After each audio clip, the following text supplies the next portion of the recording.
Le ministre de la Défense et des anciens combattants, le colonel Sadio Kamara, donne ses impressions après la reprise de la région de Kidal. Les détails à suivre. Grève des écoles privées du Mali, toujours pas de compromis entre le gouvernement et les promoteurs des écoles. Nous parlerons aussi de la semaine de la transformation digitale au Mali qui a eu lieu ce lundi à la Bibliothèque nationale. Et enfin, une page sportive sera aussi au cœur de ce journal. Voici les titres dans un instant pour le développement.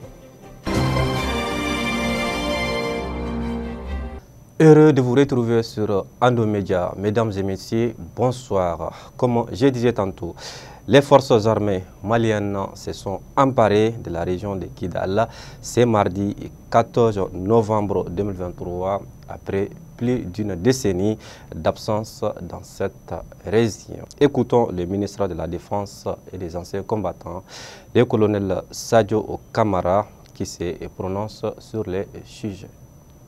Les FAMA sont rentrés à Kidal. Le président de la transition, son Excellence le colonel Assimi Goïta, nous a toujours instruit d'avoir l'homme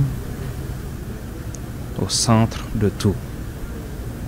Donc aujourd'hui, la première des choses pour les FAMA, c'est de le protéger, de venir en assistance à la population de Kidal et de continuer à patrouiller pour lutter contre les terroristes qui sont toujours dans les environs de Kidal. Les FAMA, c'est de protéger les Maliens.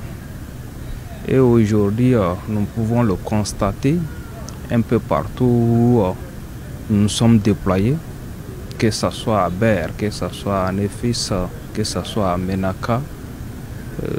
Les FAMA continuent avec leur mission régalienne et nous continuons à apporter assistance à la population. Le Malien de nature est tolérant. Demander à l'ensemble des Maliens de tout faire pour que la réconciliation au Mali soit une réalité, de jouer à l'apaisement. Cela va nous permettre de léguer à nos enfants un Mali stable. Restons toujours dans le cadre de la reprise de la région de Kidal.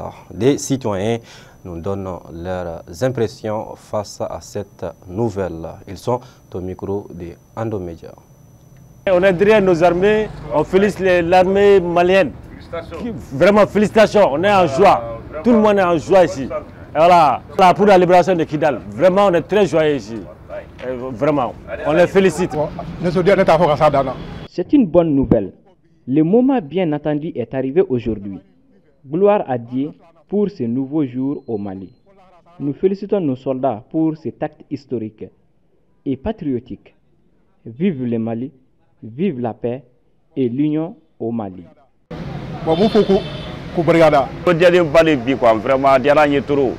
Je suis très heureux d'attendre cela.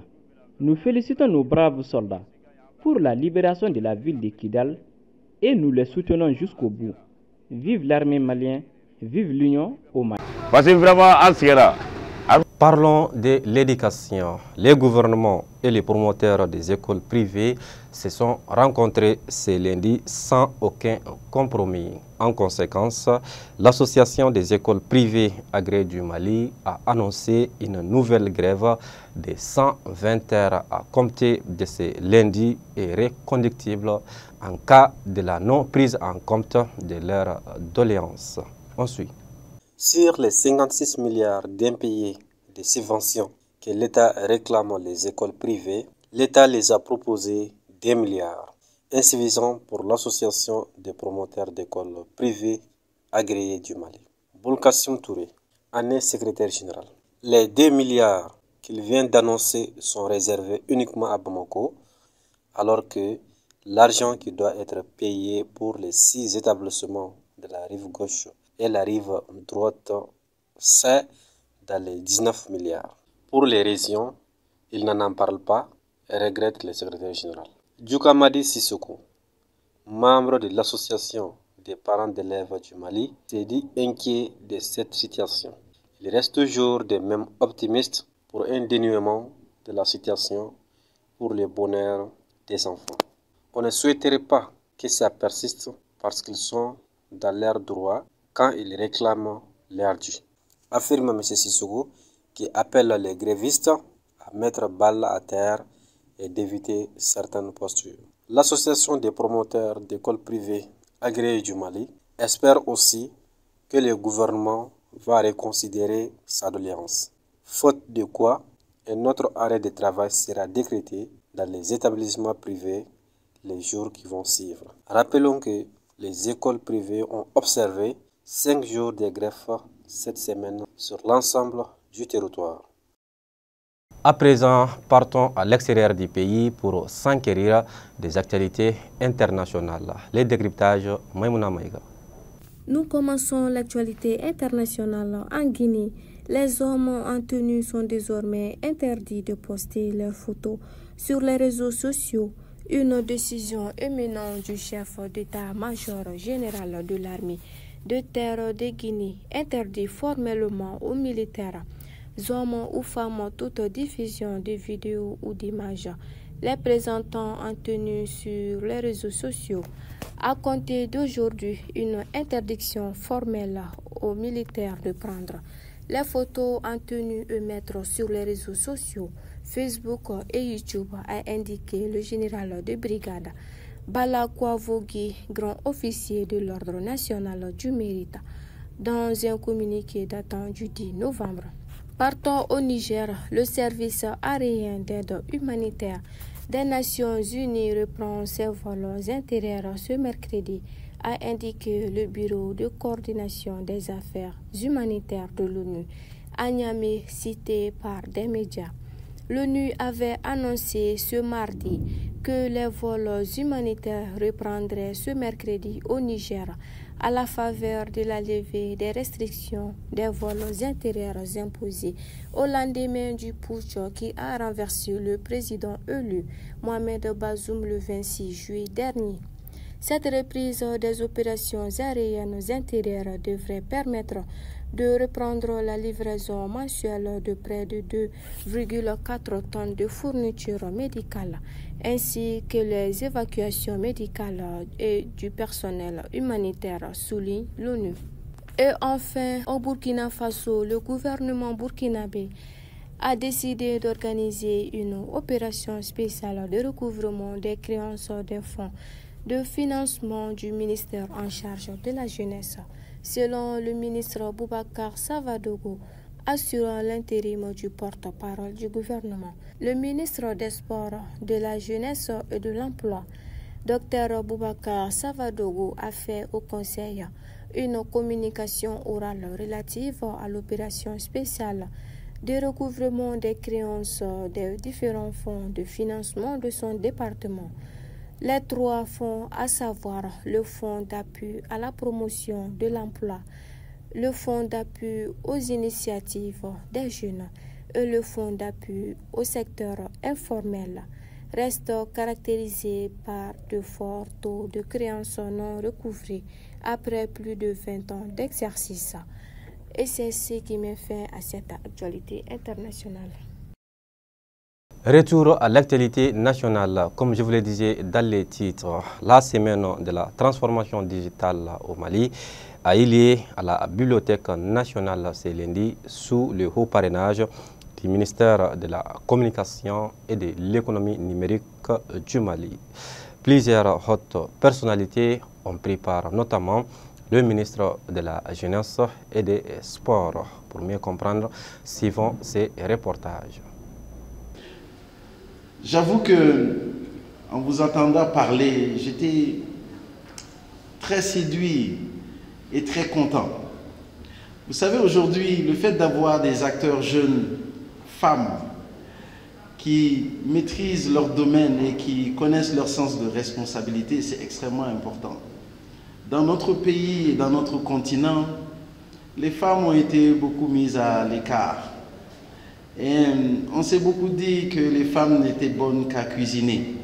Aujourd'hui, je crois que vous êtes en train de montrer tout le contraire, ainsi que d'autres femmes qui se battent dans ce pays-là et en Afrique. Je pense que vous incarnez un nouveau leadership aujourd'hui qu'il faut promouvoir. Et nous devons faire la promotion de ces femmes qui se battent dans leur environnement, pour leur pays et pour leur continent.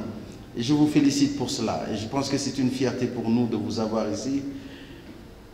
Et j'espère que vous allez continuer à briller par le sourire, par l'engagement que vous avez, parce que j'ai vu au fond une certaine lumière au fond de vous qui me faisait sourire, parce que je disais au directeur, mais elles sont tellement motivées que ça fait plaisir à voir. Donc bonne continuation. Le complexe numérique a décidé d'accompagner cette activité parce que nous savons ce qui l'organise. Nous les connaissons, nous connaissons leur engagement pour le développement de ce secteur. Je voudrais donc saisir cette opportunité pour dire à Co-Design et surtout particulièrement à Aïchatoun, merci d'avoir associé notre image à votre événement. Merci pour la confiance que vous avez placée en nous pour vous accompagner. Sa création, SA création, que je viens de découvrir, je voudrais vous dire que je suis prêt à vous recevoir dès demain pour travailler avec vous. Parce que ce que vous avez dit ici, le ministre de la Jeunesse vous a dit, ce que vous avez dit est tellement vrai, tellement sincère, et on sent en vous que vous maîtrisez votre secteur et que vous êtes une lumière également. Je voudrais que vous soyez la lumière pour notre complexe numérique.